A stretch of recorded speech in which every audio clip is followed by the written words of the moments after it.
সভাপতিসকল ইয়াত উপস্থিত আছে আমাৰ জিলাৰ বিষয়ববীয়াসকল ইয়াত উপস্থিত আছে অসম গণ পৰিষদৰ নেতৃবৃন্দ কৈছোঁ আৰু লগতে আমাৰ বৃহৎ মৰ্চাৰ উপসভাপতি নিৰ্বাণ লহকাৰ ডাঙৰীয়া আমাৰ উপস্থিত আছে ইয়াত উপস্থিত আছে আমাৰ পঞ্চায়তৰ প্ৰতিনিধিসকল আজি আমাৰ পবিত্ৰ তিথি ভাৰতীয় জনতা পাৰ্টিৰ প্ৰাৰ্থী হিচাপে NDA প্ৰাৰ্থী হিচাপে আমি নমিনেশ্যন ছাবমিশ্যন কৰিম আমাৰ কামৰূপ জিলা আয়ুক্ত কাৰ্যালয়ত কিছু মুহূৰ্তৰ পিছতে আৰু তাৰ আগতে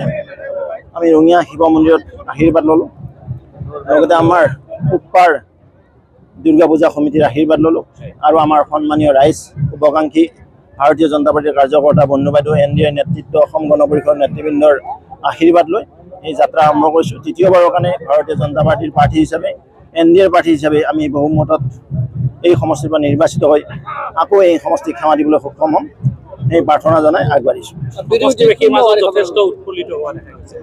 চাওক আমি যোৱা 10 বছৰ যিদৰে সেৱা দিছোঁ আজি ৰঙিয়া যিদৰে উন্নয়ন হৈছে সামগ্ৰিকভাৱে এই সমষ্টিক আগবঢ়াই নিয়াৰ দায়িত্ব ভাৰতীয় জনতা পাৰ্টি NDA লৈছে আৰু মাননীয় মুখ্যমন্ত্ৰী মহোদয়ৰ আশীৰ্বাদত যি হৈছে তেখেতৰ আশীৰ্বাদ হৈছে আৰু সন্মানীয় প্ৰধানমন্ত্ৰী নৰেন্দ্ৰ মোদীৰ আশীৰ্বাদত হৈছে আমি আমাৰ ব্যৱধান 50,000 ওপৰত হ'ব ব্যৱধান মূল প্ৰতিদ্বন্দ্বী অপজিশ্যনটো নাই তথাপি কোনোবাটো দিবই আমি 1 লাখৰ সৰ্বাধিক ভোট পাম 1,20,000 মান ভোট পাম মনোনয়ন পত্ৰ দিয়াৰ প্ৰাকক্ষণত আপুনি এটা সুন্দৰ গীত গালে হয় অকণমান গীতটো গুণগুণাই দিলে নালাগে দিয়ক এতিয়া মই ছিংগাৰ নহয় জানো তেতিয়া জুচটো বেলেগ আছিল নহয় জানো বেয়া নাপাব প্লিজ পিছত গাম থ্যাংক ইউ